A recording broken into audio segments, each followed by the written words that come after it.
Hello guys! Hello! Water sign, Pisces, Scorpio, and Cancer. Welcome dito sa aking channel, Kapalaran 888. Welcome guys. Alamin natin kung anong messages, vibration, gabay energy para sa inyong lahat. Ito ay daily tarot reading. So, pwede kang makaresonate dito. Gamitin mo kung ano yung sinasabi ng intuition. Water sign, Pisces, Scorpio, Cancer.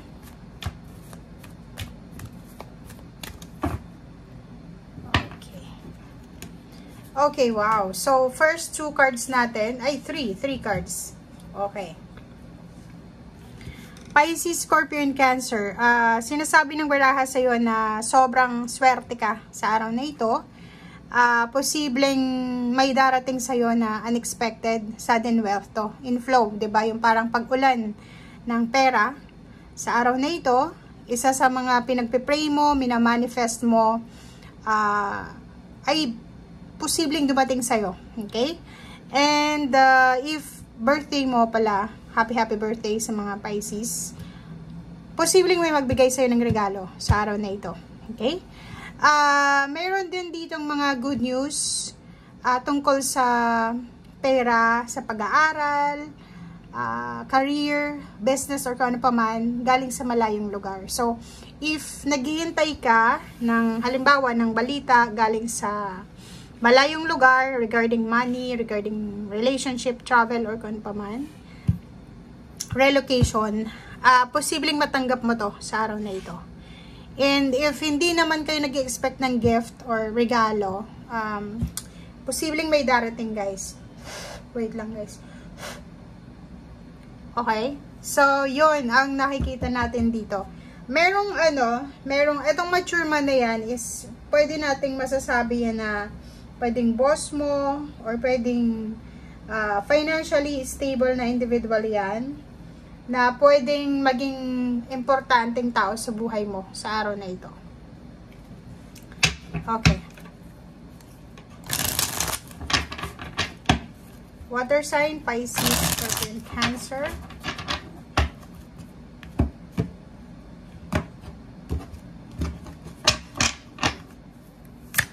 Okay, first card natin sa isang tarot deck na to is Two of Pentacles.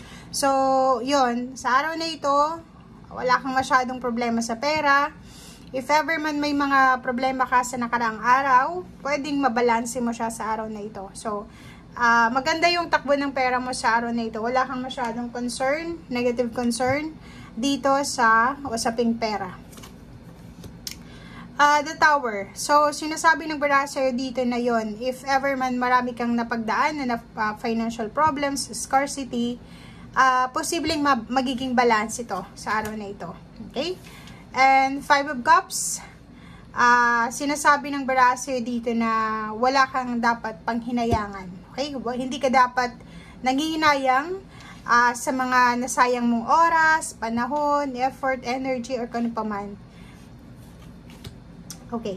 Ten of Swords, yun na nga, etong Five of Cups and then the Tower, sinasabi ng baraha sa'yo dito na posibleng yung mga bagay-bagay na dapat na pinanghihinayangan mo ay na-realize mo yun na worth it pala etong mga nangyari sa'yo. Parang ganun. Ang galing, no? Nine of Wands, sinasabi ng baraha sa'yo na sobra-sobra yung pagka-busy mo sa araw na ito. Okay?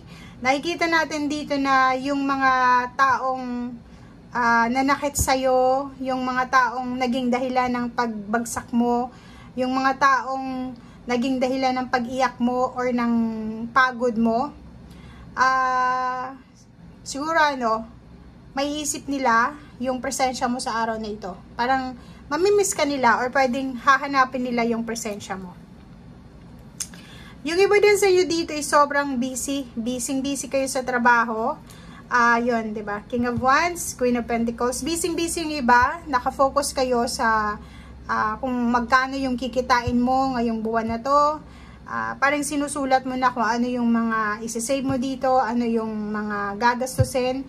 So, sobrang workaholic. Sobrang workaholic na Pisces, Scorpio, and Cancer ang nakikita natin. And dahil sa pagiging workaholic mo, expect mo din na mataas yung sweldo mo. Siyempre, mag-overtime ka or marami kang mga bonuses siguro. Okay, 10 of Cups, yung iba sa inyo dito ay may celebrate sa araw na ito. May mga pag-aaway or yun, misunderstanding na posibleng matapos na sa usaping pamilya. If ever may kaaway kang kapamilya, kaibigan, or sino man ito na taong ito, na part ng family mo, pwedeng mapag-usapan ito sa araw na ito, or pwedeng may unexpected na reconciliation or apology, or pwedeng may mga pagkakataon na magkaroon kayo ng time para mag-usap. Okay, 3 of Pentacles, may iba sa inyo dito nagbabalak bumalik sa eskwela, bumalik sa pag-aaral, mag-training, magpakadalubhasa, mag-seminar, mag-travel, makipag-collaborate, or kung ano man. Okay? Kaso lang, if ever mayroon ditong mga reconciliation, mag-iingat ka rin. Kasi, posibleng may kapamilya ka na nagkakampihan sila. Nagkakampihan sila laban sa'yo. Kasi itong 5 of Wands is, pwedeng may kaaway ka, kakompetensya, or ka-misunderstanding, and nasa 3 of Pentacles sila, nagkakampihan sila. Okay, Emperor and the Lover. So, sinasabi ng baraha sa'yo dito na kailangan mong maging matalino sa araw na ito. Huwag kang masyadong emosyonal, lalo na sa usaping relationship, family life, personal life. Okay? Nakikita natin dito na if you're a single or pwedeng in a relationship ka, maraming magpapapansin sa'yo sa araw na ito, or pwedeng maganda yung maganda yung tingin sa'yo ng mga tao.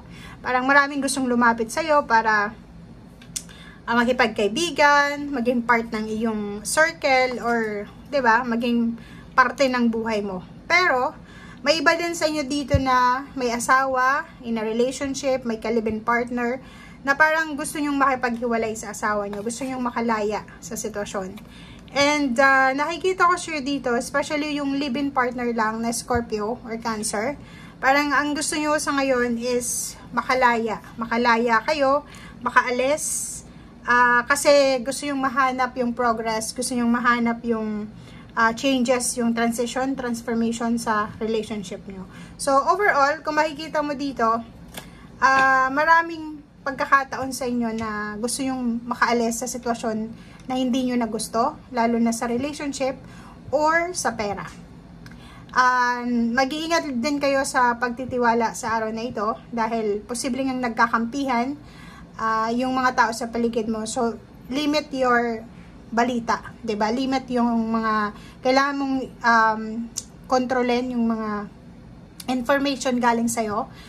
Huwag ka basta-basta mag-share ng information, especially good or bad information. Kasi minsan, may mga taong masaya sila na may hindi magandang nangyari sa'yo, or yung iba naman naiinggit pag may magandang nangyari sa'yo. So, keep it a secret.